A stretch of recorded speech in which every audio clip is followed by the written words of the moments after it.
Qala Rasulullah sallallahu alaihi wasallam, man ata'ani faqad ata Allah,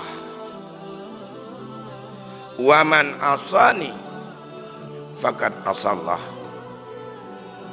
wa man yuti'ul amira faqad ata'ani,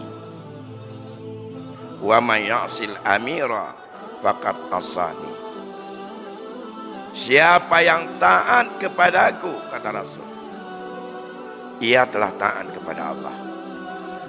Kalau maksiat kepada Rasul, Rasul mengingatkan itu juga bentuk maksiat kepada Allah. Yang mulia guru-guru kami, bapak-bapak serta ibu-ibu sidang jamaah maghrib yang dimuliakan Allah. Baiklah, pada malam ini dalam waktu yang amat singkat, mari sejenak untuk kita melihat bahawa bagi kita masyarakat Aceh, Allah memberikan nikmat yang begitu besar. Yang nikmat ini bagi kita sebagai negeri bagian daripada NKRI, tentu saja kita harus bersyukur. Apa nikmat terbesar dengan otonomi khusus ataupun dengan pelaksanaan syariat Islam? Ada satu bagian pembahasan yang tidak bisa dilakukan oleh perseorangan, kelompok, ormas dan daripada berbagai tingkat masyarakat, kecuali dibutuhkan pelaksanaannya itu adalah oleh syaukah atau oleh pemerintahan. Apa yang berkaitan itu? Merujuk kepada maqasidus syar'iyah dari 5 prinsip maksud dan tujuan disyariatkan Islam oleh Allah kepada kita adalah yang pertama hifdzuddin, hifdzun nasal, hifdzul mal, hifdzun nafsi wa hifdzul aqli. 5 umbah. Dalam setiap aspek maqasidus syariah yang 5 tersebut, ada tingkat-tingkat kemaslahatan yang memang dituntut keterlibatan pemerintah sebagai kekuasaan yang bisa menegakkannya dan tidak bisa ditegakkan oleh keluarga dan tidak bisa ditegakkan oleh adat, tidak bisa ditegakkan oleh ormas atau kelompok-kelompok masyarakat.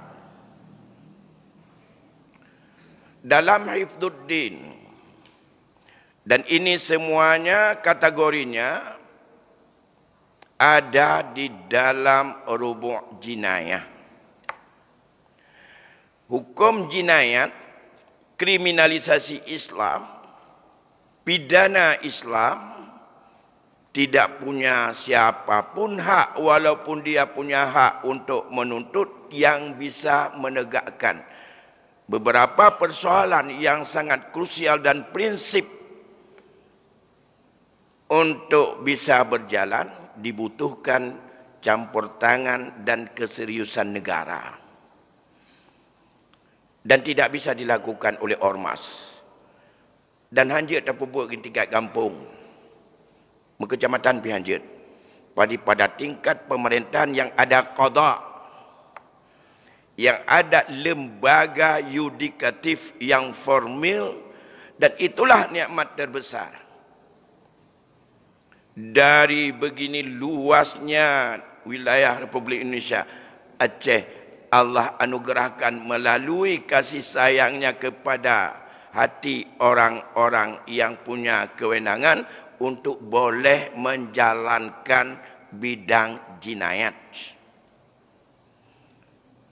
Jinayatnya kan hanya ada pupuk kedah di rumah. Jinayat ini meliputi dalam 5 maqasidus syariah. Oleh kerana demikian semoga kita bisa untuk bersyukur dengan nikmat ini. Yang pertama misalnya hifdun nafs yang dikelompokkan dalam hukum qisas. Nyawa ngebeda Allah, hukum ba Allah, qisas, hudud dan riddah pemurtadan nyan adalah ditetapkan hukumnya oleh syariat langsung di dalam ayat atau hadis. Sedangkan takzir itu menurut kearifan wilayah, tapi tidak bisa semuanya kecuali dalam beberapa hal saja. Yang secara keseluruhan mungkin nanti bisa kita jalani pelan-pelan. Yang pertama hukum qisas. Yang kedua hukum riddah, murtad. Qisas masuk dalam kelompok hifdul nafsi, baik nyawa maupun anggota tubuh masyarakat. Riddah masuk dalam kelompok pemurtadan. Dan itu juga hukumnya adalah sama dengan hukum qisas. Tapi bukan karena dituntut oleh keluarga, tapi dituntut oleh agama dalam bentuk hifdzuddin, menjaga agama itu sendiri. Dalam Islam, agamanya hanjir lagi anu ya. Tamong dalam Islam hana paksa, la ikrah filin. Lihat tamong dalam Islam baik mana ya tebit-tebit tamong, tebit hanjir. Maka dia atur dalam hukum riddah. Dan riddah ini hukumannya adalah juga hukuman nyawa. Dengan proses dan langkah-langkah yang telah diijtihadkan oleh para ulama tentang proses penegakannya. 2. Yang ketiga hudud. Hudud adalah kriminal ataupun perbuatan jarimah atau kemaksiatan dan kemungkaran yang berdampak juga kepada publik, kemaslahatan masyarakat yang sangat krusial untuk menjaga agama itu sendiri. Yang pertama, menjaga akal manusia. Maka ditetapkanlah hukum hudud dalam hukum khamar, minuman yang memabukkan, masuk dalam hudud.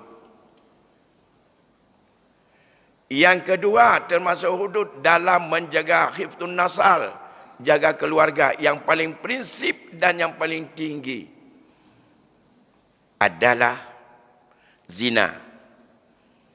Maka zina itu juga diambil hukum oleh Allah dengan ketetapan, baik dengan cambuk maupun dengan hukuman, yaitu hukuman yang bagi orang-orang yang berzina dan dia muhsin dengan diberikan, yaitu hukuman mati dalam bentuk rajam.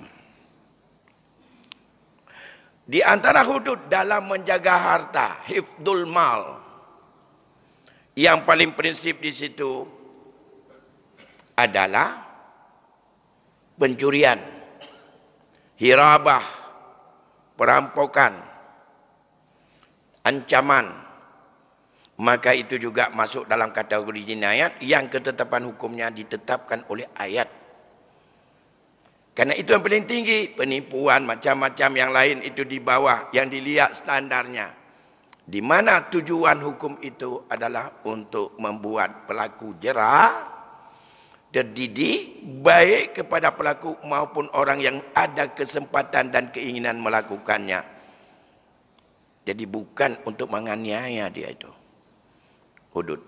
Yaitu kalau sirqah, pencurian, merupakan hukum hudud. Yang di dalam ayat nanti ada ketentuan-ketentuan masing-masing. As-sariqu was-sariqatu faqta'u aydiyahuma. Pencuri yang laki-laki, pencuri yang perempuan, potong tangannya. Walaupun itu ada tata cara dan ada batas, nisab dan segala macam. Itu hudud yang ketiga. Yang keempat, hudud yang sudah diatur dalam nas, yang tidak diberikan hak takzir, yang dianggap itu krusial dalam mendidik mereka agar berubah, jangan suka melakukan kriminal tersebut, adalah qazaf. Menuduh orang lain melakukan perbuatan serong atau zina. Kalau dalam hukum keluarga, menuduh berkaitan dengan hudud ini masuk dalam kategori penyelesaian secara li'an. Tapi dalam konteks kehidupan bermasyarakat, dituduh, pembuktian bahwa dia melakukan zina, itu adalah hukumannya ditetapkan oleh syariat. Sudah 4 yang ma'ruf dalam kitab-kitab fikih berkaitan dengan apakah hudud itu zina, qazaf, khamar, pencurian. Ini tidak bisa dilakukan oleh kelompok masyarakat. Tidak bisa dilakukan oleh perseorangan, keluarga dengan keluarga. Penegaknya adalah harus dengan kekuatan syaukah. Inilah yang saya sebutkan nikmat besar Allah kepada kita. Terserah mau melakukan oleh pemerintahan Aceh atau tidak. Inilah termasuk dalam kategori la in syakartum la azizannakum, menyuatanyuhana. Bagaimana cara berusaha? Bagaimana usaha? Bentukkan di dalam. Walaupun hari ini belum lengkap, sudah dimulai, tapi belum puas dengan demikian, karena ini tuntutan agama. Setelah ada kesempatan, peluang, nikmat Allah, syukur. Makna syukur, jalankan itu. Cuma untuk menjalankannya perlu juga kepada kemampuan pemerintahan. 2 kekuatan. Yang menegaknya ada lembaga yang ketiga, yang formal, yudikatif, eksekutif, legislatif, yudikatif. Itu 3 kekuatan itu sangat menentukan menurut kemampuan yang ada. Karena mengapa? Menurut pandangan syarak, nanti kita lihat bisa dibaca secara rinci. Mengapa zina, qazaf, khamar, pencurian, sirqah ini diambil alih oleh syarak tentang sanksinya, tentang takdibnya, bagaimana mendidik kalau orang sudah terjebak dalam 3 hal. Karena ini dianggap sangat krusial dan penting. Apa hikmahnya? Karena makna dari hikmah segala sanksi hukum tujuannya mendidik. Maka kita sendiri ini yang di depan kita itu bukan untuk menganiaya orang. Namanya itu adalah lembaga pemasyarakatan. Apa makna lembaga pemasyarakatan? Lembaga itu mendidik kembali orang yang hana mupum cara bermasyarakat, menghadari masyarakat supaya bejut ke masyarakat dan ganyan bejut ke antara rahmat antara hidup dengan hidup. Itulah rahmat. Ya. Kon sekedar taikat inan. Maka namanya pun dirubah pemasyarakatan. Begat orang bejut ke masyarakat kembali yang berat-berat. Dalam Islam, dalam kajian fiqh jinayah, hukuman denda dianggap enggak efektif. Walaupun itu khilaf. Kata pula bagi orang apa yang dendanya hanya ke hukuman, hanya ke. Tapi harus dengan apa yang merasakan malu dia dan sehingga dia teringat untuk tidak lakukan.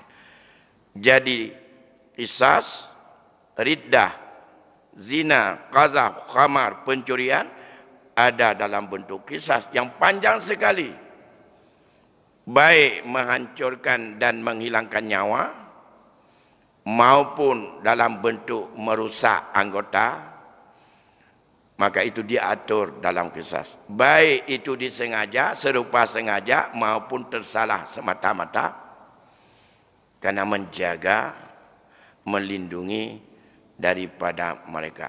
Sedangkan di bawah daripada ketetapan beberapa hal tersebut yang menuju ke arah itu, tapi belum bisa ditetapkan, itulah yang Allah berikan kepada ulil amri untuk menetapkan sanksi yang lebih mengarah. Atas dasar itulah maka ulil amri itu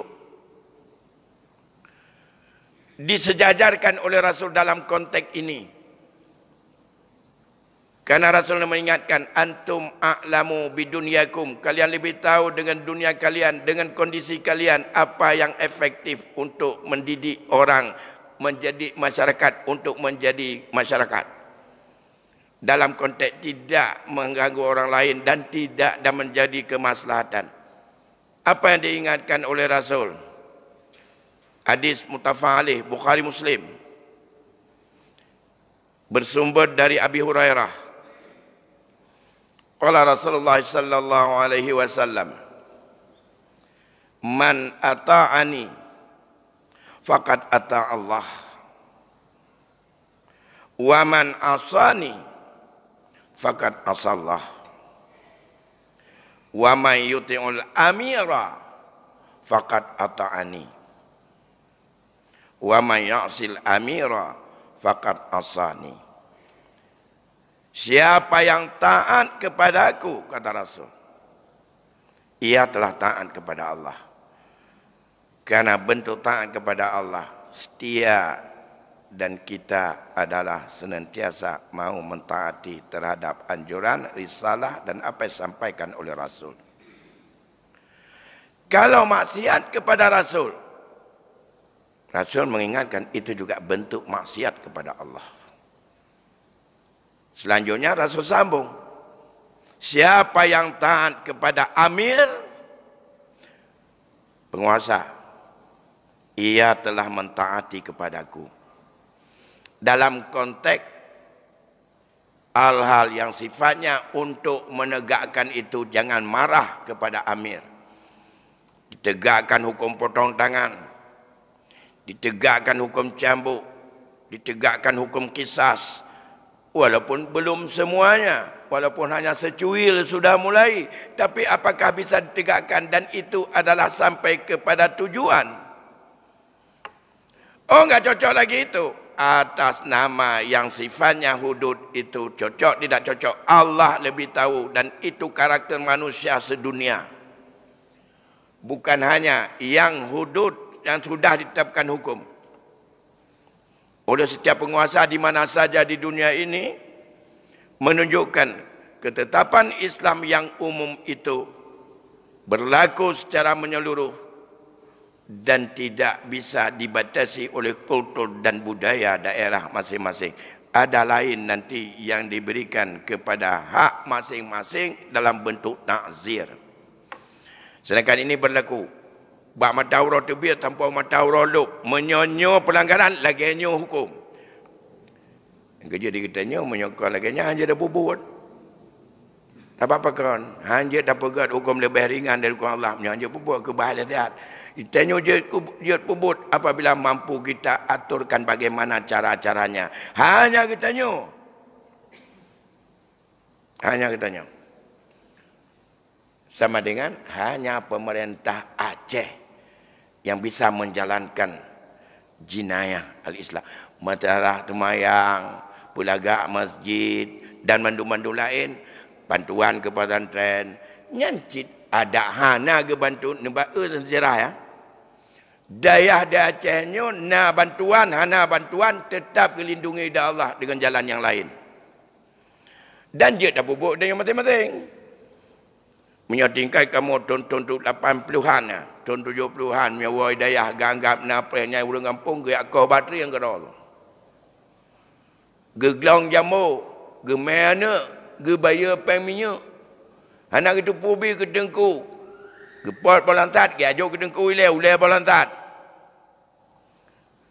Menyamu tem jauh belang, berah baru ke dengku ulai, patah nak kira dalam, bah mana sabah dalam. Kita faul. Jad ke terima jaket wacanya dengku. Kanai-kanyan hanabu ke tepuk. Gejak ublang, menyona belang, ijak murid, ijak gila belang. Mulai daripada imu, sampai dengan jipulat, sampai dengan jakoh, sampai di gulam betul rumah.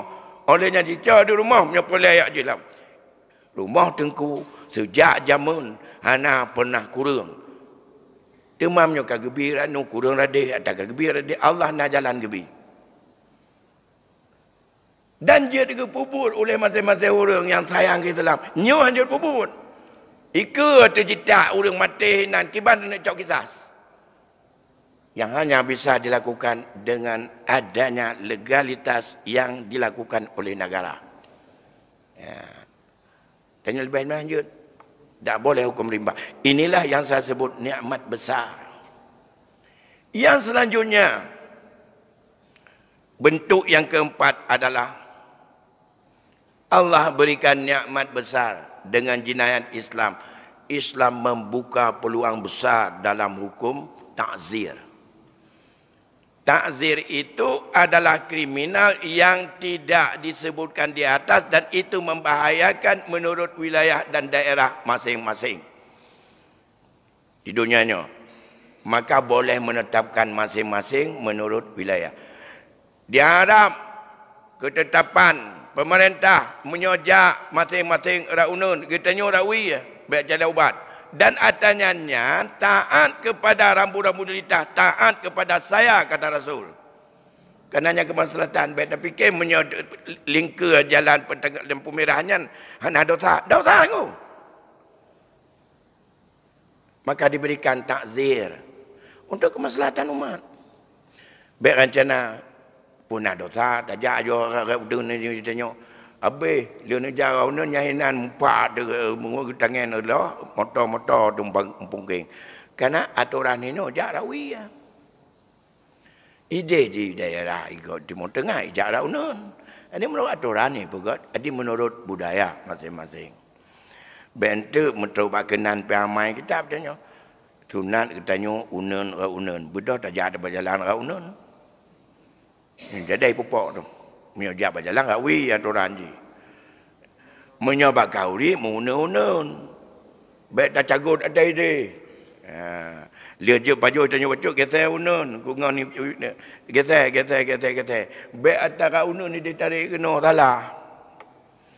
Ini tayamam. Adab dalam baju makanan. Adab dalam baju kauri. Nah, ujung je kepada hadis Rasul. Siapa yang maksiat kepada pemerintah, dia maksiat kepadaku. Apa yang paling dominan? Pertama, maksiat bisa menetapkan hukum berbagai masalah. Dalam kategori takzir, nominannya yang paling besarnya juga ditegakkan oleh pemerintah.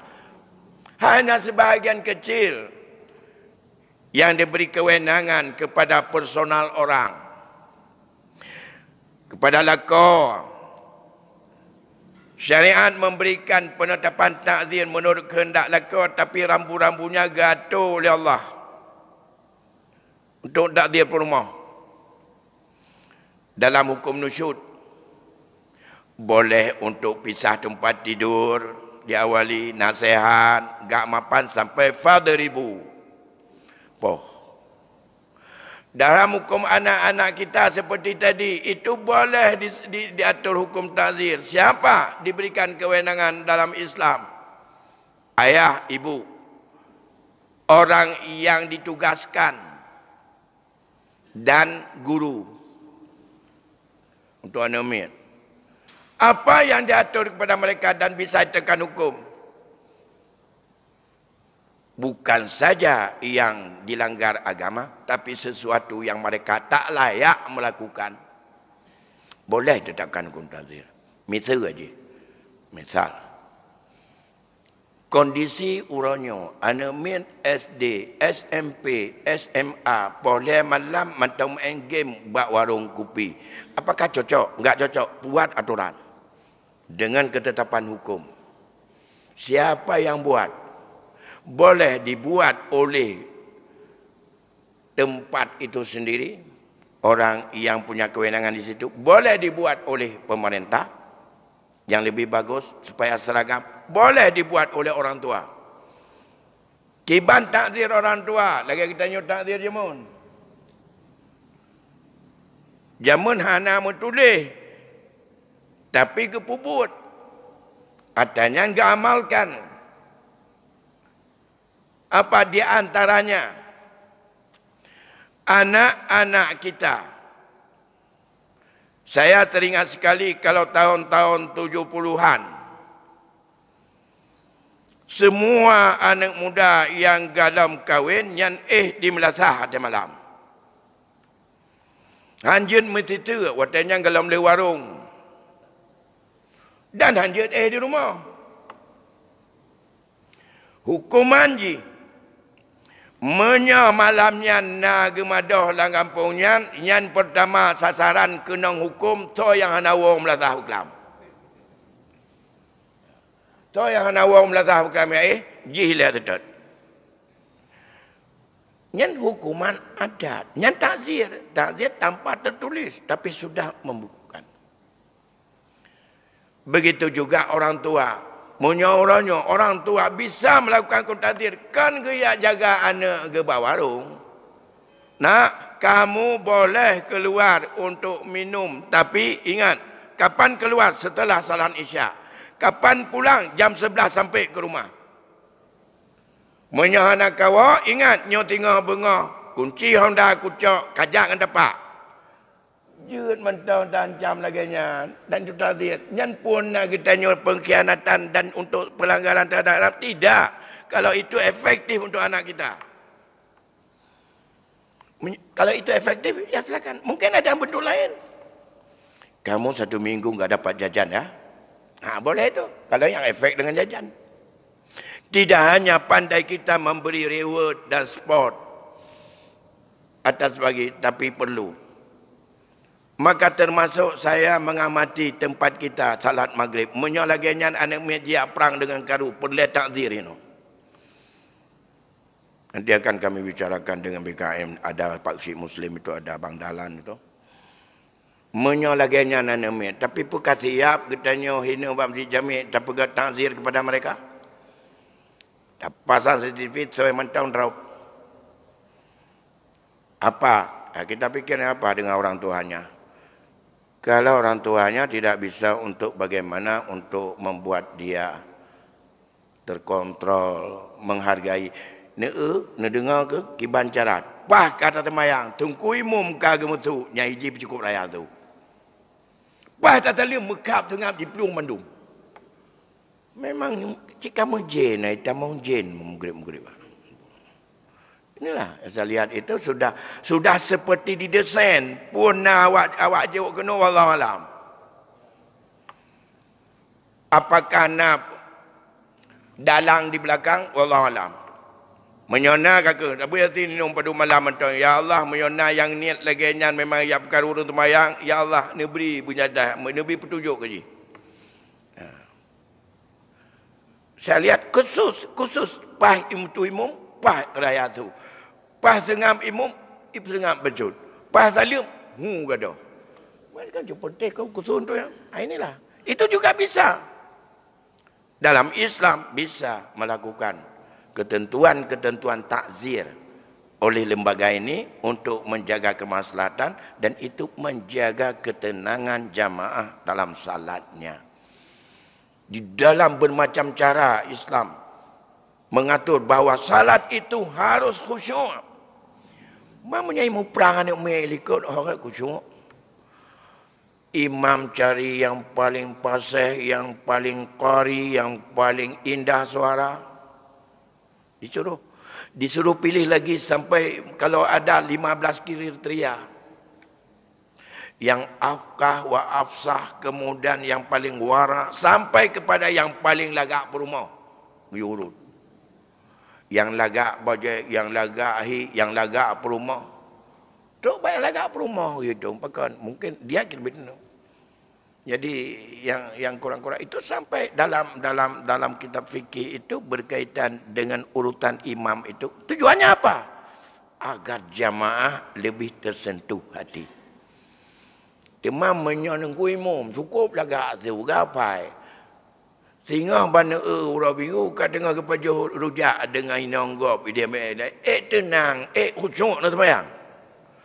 Makanya boleh wara, boleh zuhud, dan itu dituntut karena itu rekam jejak di luar menentukan, bukan hanya pandai suara saja. Imam kita selalu ingatkan teman-teman lebih-lebih yang muda, yang lebih para alam, yang belum kahwin, jaga pergaulan, ya. Minimal kahana tatuun kepiah memang anak idong long kakana, tetapi walaupun orang nyantip galak geduk ngai nanggap.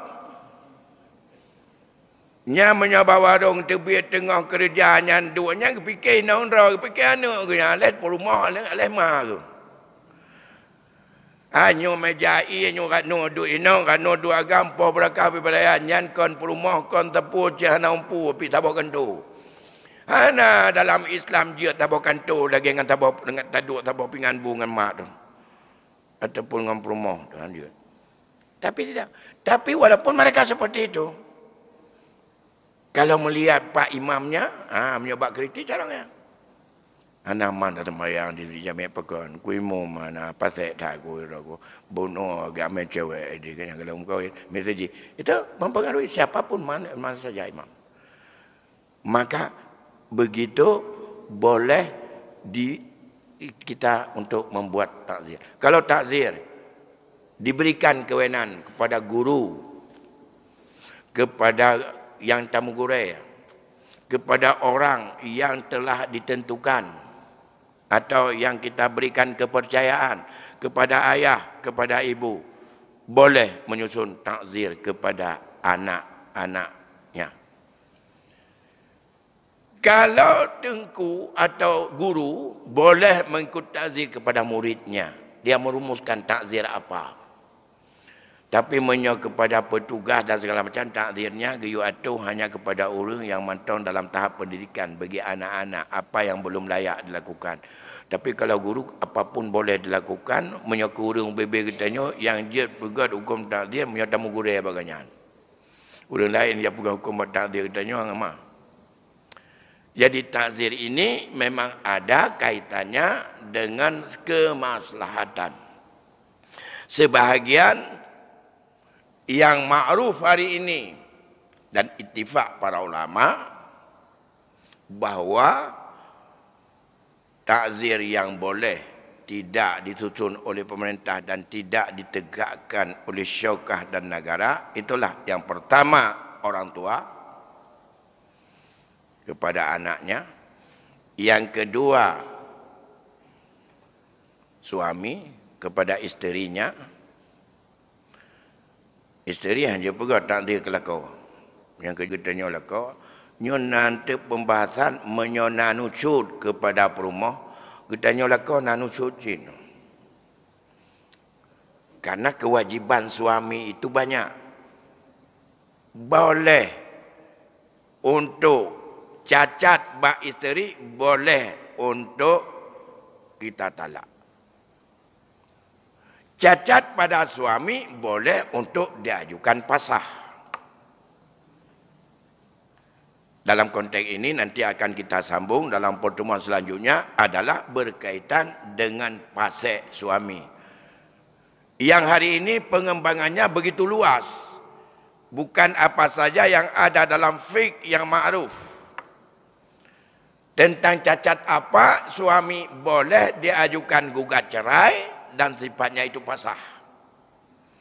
Cukuplah kauranyo bermacam kelemahan suami yang harus itu sesuai dengan perkembangan. Kalau itu merasa tidak nyaman, tidak tentram oleh suami, oleh si isteri, dengan sikap suami sama dengan hukum kita tidak nyaman, tidak tenang, tidak tentram dengan tingkah laku akhlak yang buruk isteri, sunat cerai. Maka si isteri juga boleh untuk mengajukan gugat cerai. Hanya dapat salah oleh urina. Urina yang gagal. Cuma punya urina yang ghairu ifah. Nyan memang kalau ganyan. Tapi katanya cuma aku takut mandua saban anak ifah. Mentegak-tegak me cewek go. Lako cowok tagap di perumah pi cowok tagap. Paham merumpok sama-sama kakak nak tahu masing-masing. Yang kan tadu. Maka agak pegang di dalam agama. Azani bizania. Yang kafah yang orang galak Medina berkahwin sama-sama dengan inong tukak Medina. Yang galak mupat sama-sama galak mupat. Ya, jadi yang kafah awaknya. Ya, jadi menurutnya ni karena sama-sama mereka seperti itu. Bro-bro Tuan Bandung. Berkaitan dengan masalah takzir luas sekali. Tidak terbatas. Alhamdulillah sebahagian kecil berkaitan dengan takzir sudah masuk dalam ranah jinayah. Hudud hanya sebahagian kecil sudah masuk. Ini nikmat Allah yang paling banyak dituntut lagi ke depan. Siapapun yang menjadi penguasa di Aceh ini. Ingat, nyu amanah dari Allah. Gejuk BRI, geizin pedang jinayah di Aceh. Tak syukur. Behana pikiran, pikiran. Kahek dah dengar kompanya tidak nak pikiran kenan. Cik benar tanya, nyu nikmat Allah yo. Kekuasaan di Aceh itu gebi dah Allah nikmat melalui daripada pemerintah RI untuk jet pubut hukum jinayah yang adanya hanjut ke pubut oleh individu masyarakat. Yang harus ditegakkan. Letak galam. Pencurian galam tamai kepada hukum jinayah. Baru tazah belum. Baru zina. Hanya zina yang ghairu muhsin saja. Dengan minuman khamar. Kalau minuman khamar, hanya khamar. Yang berkaitan dengan yang memelihara akal berkaitan dengan sabar dan lain-lain, itu tidak dimasuk dalam hukum dan kanun jinayah kita. Baru tingkat kanun, bagaimana penegakannya, keseriusannya, bagaimana keahliannya, bagaimana kedukungannya masyarakat untuk itu. InsyaAllah 5 tujuan syariat yang sangat berat atasnya lagi-lagi zina, mukaddimah zina, pacaran, khalwat, ikhtilat dan macam-macam lain, itu masuk dalam kategori takzir yang bisa diatur bagaimana. Dengan ketetapan takzir tak boleh 4 kali 40 kali cambuk kalau cambuk dalam fiqh Syafi'i. Tapi dalam fiqh yang lain boleh dengan manapun. Maka selalu kita berdoa mengharap ya Allah berikan kekuatan dan keinginan himmah yang kuat untuk menjalankan nikmat Allah ini agar kita diberikan oleh Allah ketenangan. Kalau tidak kita berarti Allah akan berikan kepada kita dengan azab. Karena in syakartum la azidannakum in kafartum azabil syadid. Menyahana tak syukur adanya menurut kemampuan karena kekuasaan kali gebi dia Allah. Menyauroje hanaibi hanjut abu buat dia katanya. Kalau pemerintah juga hanya pumuk ikat. Ini gebi. Pubut. Mana ada pubut, kita tanya kufur. La azabina syadid. Gebi azab dari Allah yang sangat dahsyat. Na'udzubillah, summa na'udzubillah. Urus Syilun Tuan Bandung, mengingat waktu Isya sudah masuk. Ini hanya sekedar untuk mengingatkan kita. Dalam konteks kita sebagai Aceh, di mana nikmat. Jadi baik tak kalan dengan kekurangan-kekurangan. Kalanlah dengan segala nikmat ini yang paling prinsip menyangkut dengan jinayat menjadi aspek untuk penegakan dan bisa dilakukan di sini. Hasbunallah wa ni'mal wakil, ni'mal maula wa ni'man nasir, la khawla wa la quwata illa billahil aliyil azim. Wallahu a'lamu bissawab. Wassalamualaikum warahmatullahi wabarakatuh.